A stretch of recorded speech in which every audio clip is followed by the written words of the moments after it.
It's Sandy. It's good to be with you today. I want us to think about what home is to you.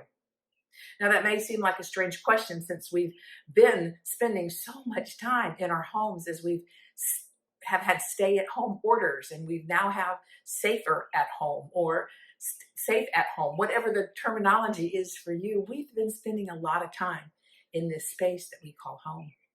A dictionary often says, if it defines home, it says it's in relation to a place that we live. So what is home to you? Do you have more than one? Is it simply a place? Does it have anything to do with the people in that place? Now, where is home for you? If someone were to say, I'm coming home, or I'm going home, where would that be for you? What does home feel like for you? We've been having these kind of conversations in our home recently, pretty significantly. I'm standing in my kitchen, which for our family is kind of the hub. We spend a lot of time here, catching up with each other, checking base. It's kind of the crisscross place. We cook here, we bake here, we get along with each other here, we tell stories here. And this is a piece and a part of our home. But in just the last few weeks, one of our sons has moved to Colorado.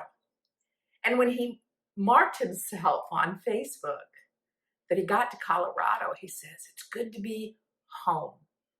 And I wondered, he had just left my home, and now he was in Colorado where he felt it was his home.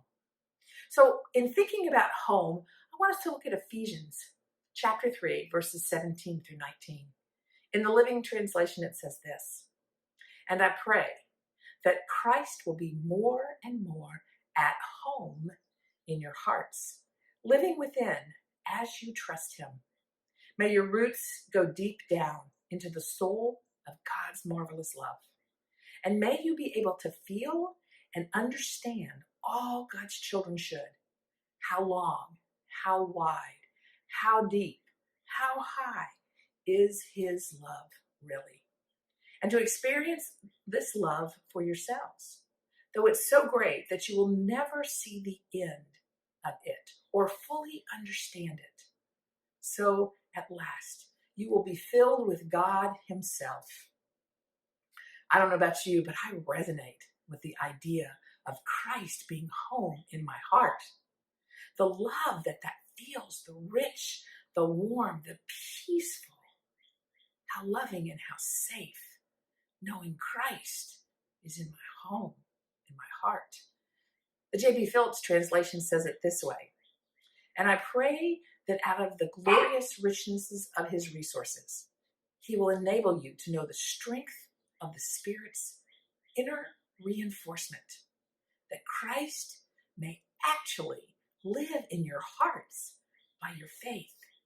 And I pray that you, firmly fixed in love yourselves, may able to grasp with all Christians how wide, how deep, how long, how high is the love of Christ, and to know for yourselves that love so far beyond your comprehension. May you be filled with, through all your being, with God himself. Having roots deep into the soul of God's love, then we can better understand how deep and how wide and how long and how high God's love really is.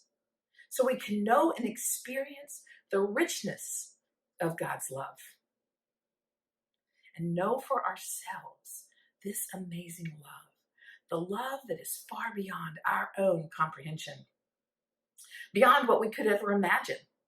No matter the depth of love you have known, his is deeper, his is wider and longer and higher, beyond any imagination.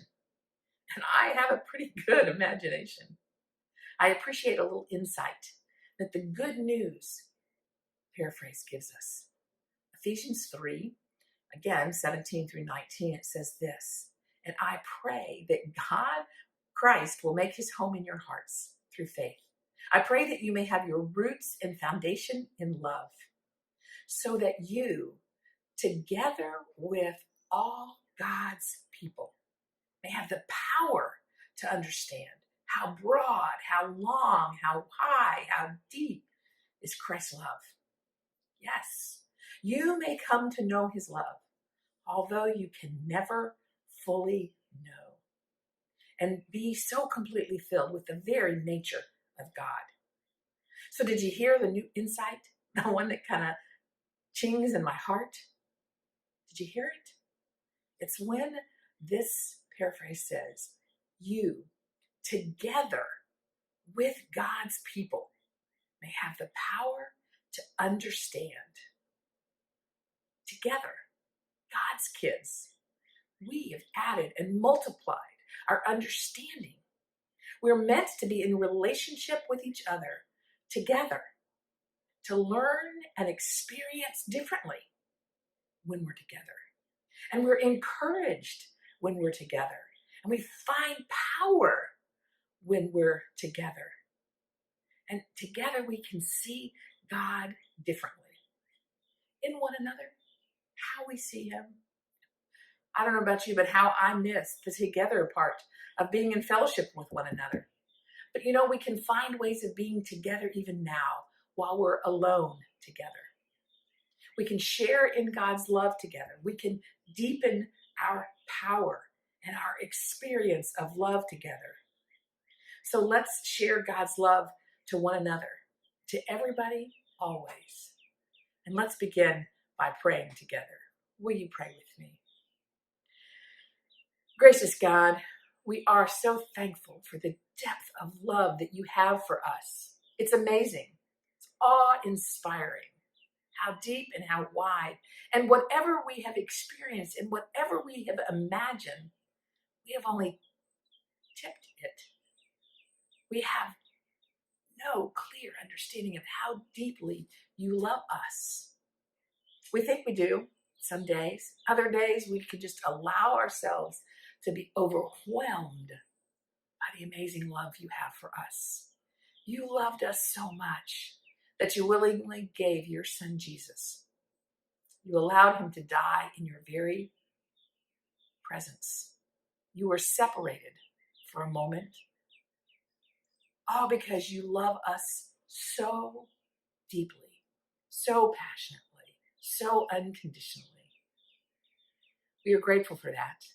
And so grateful that Christ can live in our hearts.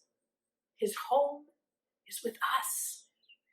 So wherever we go, it doesn't matter the place or the building that we're in, but Christ is in us. And when we are together with him, we know love. And that we can share that love together, whether we're physically together or it's soul to soul and heart to heart. We can learn about love as we learn about one another, as we accept one another, as we appreciate one another, as we respect one another, as we live life in honor of one another, as we put others first. We know love in new and fresh ways. May we challenge the culture and the world around us who think of love in so many different ways. May our love, may your love together be what helps to transform this world toward you. In this season, can we love one another in special ways? Can we be kind to those? Can we especially be kind to those who are waiting on us in line in a grocery store? Be kind. For those who serve us in a drive-thru or a takeout restaurant, be kind and gracious. When we see healthcare workers, thank them. When those who come to pick up our trash each week, if we see them, say thank you. Can we be loving and kind because we have greater depth than anyone else? May our testimony of love shine through each and every day because Christ is home in our heart. Amen. So, Kathy, help us, teach us, show us how to breathe deeply, that we can experience and know that Christ is living in our heart, to breathe God in deeply and to release those things that bind us. Teach us, my friend. Good to see you. Hope all is well in Puerto Rico. Hola, buenas tardes from Manatee, Puerto Rico. Ooh, it's hot here.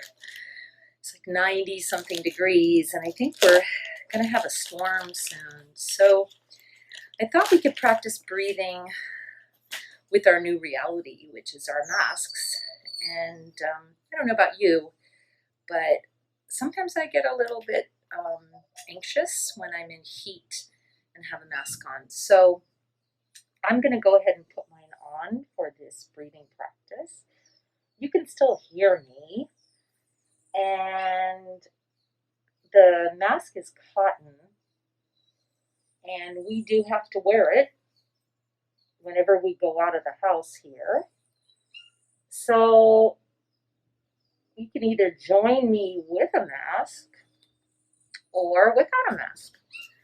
And as we do our practice today, we're going to do our practice for all those who are fighting COVID-19, who are fighting through this respiratory time. So let's start by closing our eyes, or at least bringing our eyes half shut, and just becoming aware of the breath in and out. And as we breathe, remembering that it is this cycle that allows us to love, to laugh, to live. As we breathe in, we're going to fill up from our belly to our chest, all the way up to our shoulders. And then exhale. Again, inhaling from the bottom up, a 3-part breath. And exhale. One more time, building it up, filling, and exhale. Continuing your breath, but just make it a single fill and release. Single fill and release. And every time you're doing this with your mask, you're saying, I stand in solidarity with those who are going through COVID or who have lost someone.